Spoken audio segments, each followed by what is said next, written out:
Sargodha university میں 2 روزہ زرعی نمائش کا آغاز ہو گیا۔ نمائش دیکھنے کے لیے فرانسیسی اور نائجیرین سفیر بھی پہنچے۔ مزید احوال جانتے ہیں محمد سلیمان معظم کی اس رپورٹ میں۔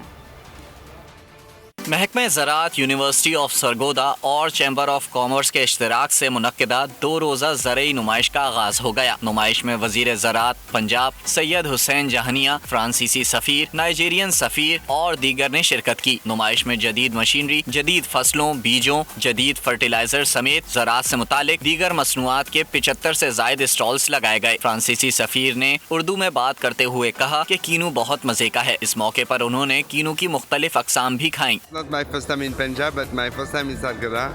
And I wanted very much to taste the fruits who are famous. حوصلہ اسٹوڈنٹس ہیں اور ابھی ہم لوگ یہ ایگزیبیشن دیکھنے آئے ہیں کہ کیا ہو رہا ہے یہاں پہ اور کیسے مطلب یہ لوگ جو ہے بہت اچھا سسٹم ہے یہاں پہ زراعت کے حوالے سے بتانے کے لیے یہاں پہ آئے ہیں۔ نمائش کی سب سے خاص بات کینو اور سٹرس فروٹ کی 2 درجن سے زائد اقسام بھی تھیں جو لوگوں کی خاصی توجہ کا مرکز بنی۔ کراچی سے آئے نوجوانوں نے بھی ایونٹ کو سراہا۔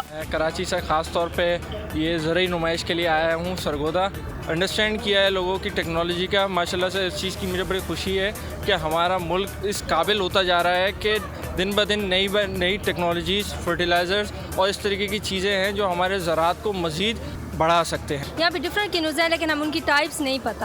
ہمیں جسٹ جو ہم لوگ سرگودا میں رہ رہے ہیں ہمیں جسٹ پتہ ہے کہ کنو کا ٹیسٹ کیا ہوتا ہے۔ تو جہاں پہ آج جو فیسٹیول ہوا ہے سرگودا یونیورسٹی میں تو ہمیں پتہ چل رہا ہے کہ کنو کے اور بھی ڈفرینٹ ٹائپس ہیں، تو سو وی شوڈ ٹرائی۔ نمائش دیکھنے کے لیے آنے والوں نے سرکار کے اس اقدام کو سراہتے ہوئے اس طرح کی مزید نمائش کے انعقاد کا مطالبہ کیا۔ محمد سلیمان معظم، بول نیوز، سرگودا۔